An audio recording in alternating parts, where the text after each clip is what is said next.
il mio marito sta lì, lui vuole parlare. Ecco. Okay, lui. In italiano. Certo. Sì, sì. I just said my husband's over there, he's Italian, go talk to him. Okay, next, because there were women at the community school. There were a lot of us. Yeah, look at, they're all here. So if Terry was class of 73, I want to introduce to you Tara Bahrampour, class of 85. Okay? Much later. So Tara is a journalist. She wrote for the New York Times and the Washington Post. In fact, when there was a class reunion in 2000 in New York, she wrote a story in the New York Times, and it's in your memory stick, or whatever you call that thing. You know, that little tech thing that was in your, whatchamacallit? You should look at it. It was a great story, okay? But she actually wrote a book. It's called To See and See Again, A Life in Iran and America. And basically, she talked about what it was like at the revolution that happened, and also her navigating into two cultures. So please give a very warm welcome to Tara.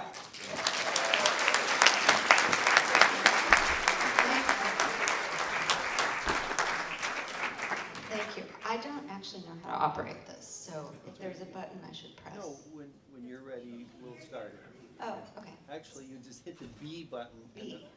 When you're ready. Okay. So it's really hard to go after Terry. He's such a great speaker. Barakallah. Thank you for having me. Susu, hi. When you reached out to ask me to speak, you said that you were struck by the fact that I had signed up to come because I'd been so young when I attended community school, and what could it have meant to me? And it was a good question. So I am going to tell you what community school meant to me and to many of my classmates. We would have been the class of 1985. Some of us had known each other since kindergarten, either at community school or at other schools in Tehran that we attended before our parents had the good sense to switch us. And some of what the school meant to me will be familiar to all of you. The way that in a place with instructors and students from around the globe, no culture or religion or political belief dominated, which Terry so brilliantly showcased. And the way that we never had to hide who we were. In fact, we were expected to contribute it to the communal pot. We may have literally worn our national costumes on UN Day, and I'm going to press B there to see us actually in our costumes on UN Day. I don't know how to advance it. Just the right arrow or something. Right arrow, okay. And you can go back to just to practice that. Well, Okay. it's okay. It's, This one right here would work. oh, that right arrow. Back. Okay. Well, so we literally wore our national costumes on UN Day, but on every other day of the year, we brought our individual cultures and languages and experiences to share, and I don't remember anybody ever feeling left out or strange. I first ate spring rolls when my friend Bayette brought them to school, made by her Vietnamese mother. I first tried mango when my friend Malika brought it back, dried from India. Whatever strife may have been going on in the world, community school was a place to leave it behind, and teachers made sure that we did by guiding students away from conflict and into conversation. It was somewhat of a miracle that they were able to create harmony out of such a mix. But even more miraculous was that we didn't think of it as a miracle. It felt natural to our friends to show us something different and to know that it would elevate us and not threaten us and not dilute us. And we all imbibed this lesson, whether we were in first grade or fifth grade, and maybe especially if we were in first or fifth grade because we didn't know any better. We thought that this was the way that the world was and the way that the world would be. And from what I hear from all of you, it would have been that way until graduation, if we'd made it that far. We did not make it. Our education and our community and our our friendships were cut off very abruptly. I started 6th grade in the fall of 1978, and for the first month, the revolution felt very far away, even though the most notorious massacre in Tehran actually took place in early September in Jaleh Square, a few blocks from the school. We had no idea. But then we started seeing it and hearing it. Bus rides home through the city became fraught journeys, with the driver yelling at us to pull the curtains closed as we inched through crowds of demonstrators and saw the orange flickers from banks and cinemas and buses on fire. Soon, school was shutting down for days at a time. We would wait for it to reopen, and we were so happy when it did. But every time we went back, more of our community was missing. Another teacher or classmate gone, more empty desks. By December, school stopped reopening. We stayed home, lit oil lamps during the blackouts, heard gunshots in the street, saw Yankee go home freshly spray painted on walls. Community school opened again in 1979 after the Shah left. By then, my family, like many others, had flown out of chaotic Mehrabad airport in the middle of the night. In my case, just 4 days before the Shah, although we did not know that at the time. Many of us did not know that we were leaving forever. We had not exchanged addresses with our friends or our teachers. We had no email, we had no Facebook, we had no way to find out what happened to them. They just disappeared. I've recently been doing research on community school for a novel I'm writing, and I've learned of the valiant efforts that teachers and administrators made to keep it open after the revolution, and even after the US Embassy takeover and the hostage taking. In the summer of 1980, armed men took over the school campus, and they confiscated half its contents. Teachers were allowed to take the other half to a North Tehran site that was kindly provided by the German ambassador. They kept the school going for another full academic year.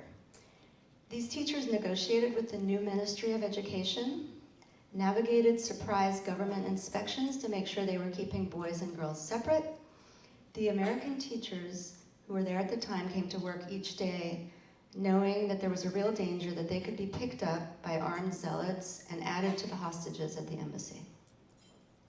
But finally, the ministry said that Iranian students would have to start attending Iranian schools.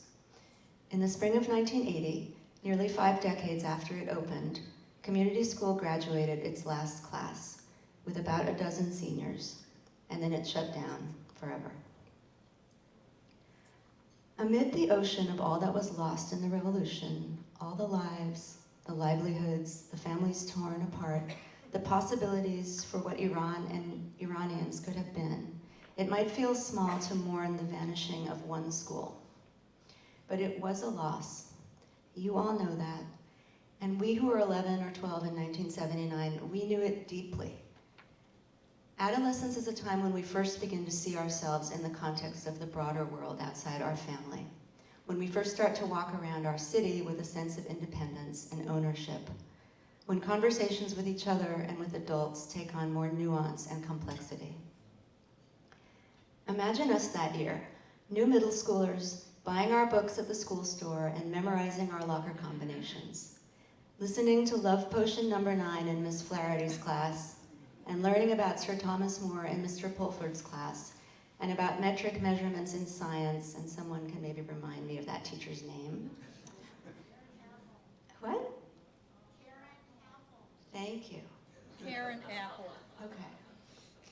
Eating chicken schnitzel from the kiosk, and lounging under the trees in the junior high courtyard, listening to a portable radio, feeling so grown up.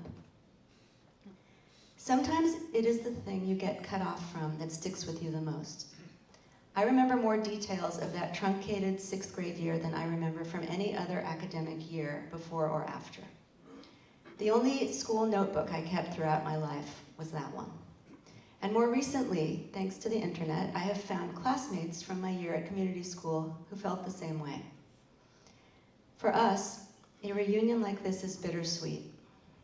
You who graduated from community school, we are very jealous of you.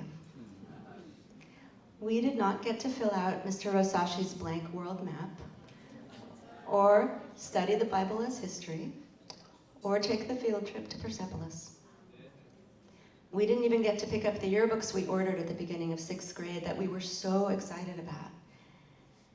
It's the first time we were going to be in the hardback upper school book. Instead, we had to fit ourselves into schools elsewhere.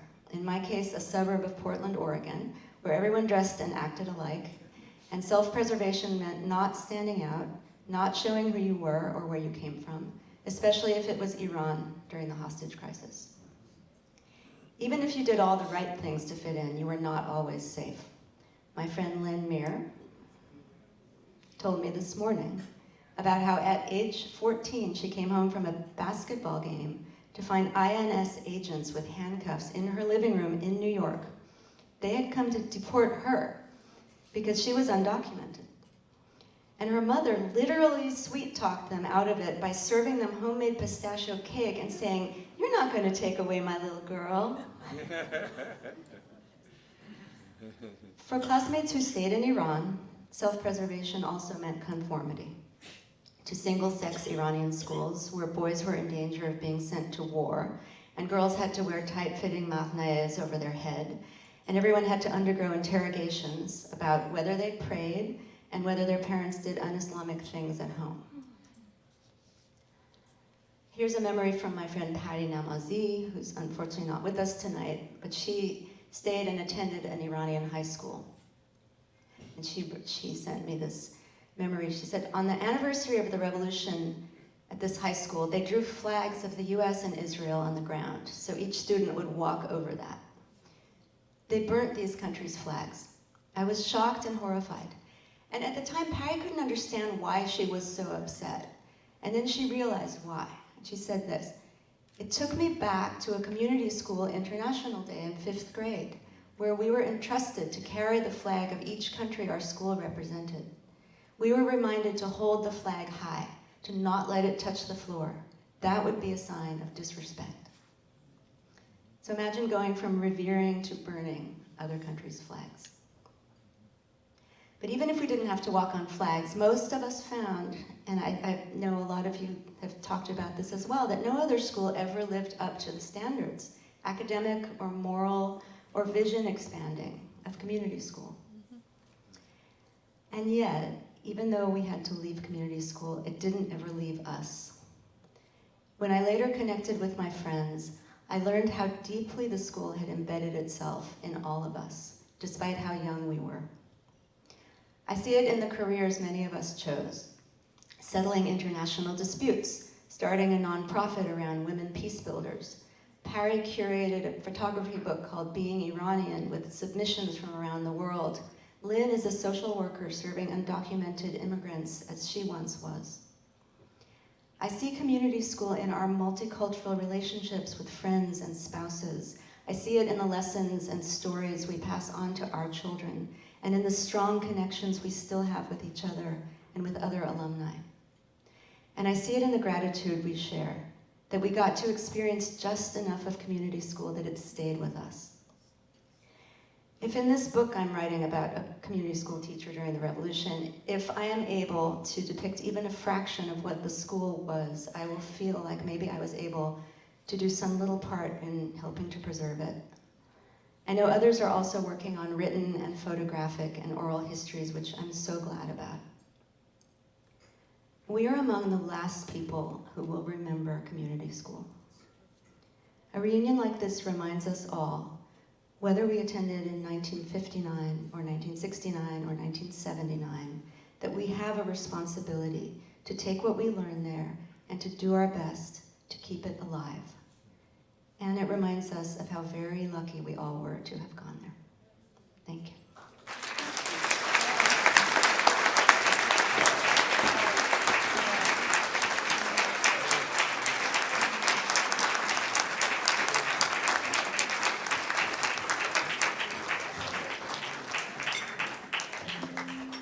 Thank you, Tara, for so eloquently depicting why we're here and why we learn global, not through instruction, but just by being there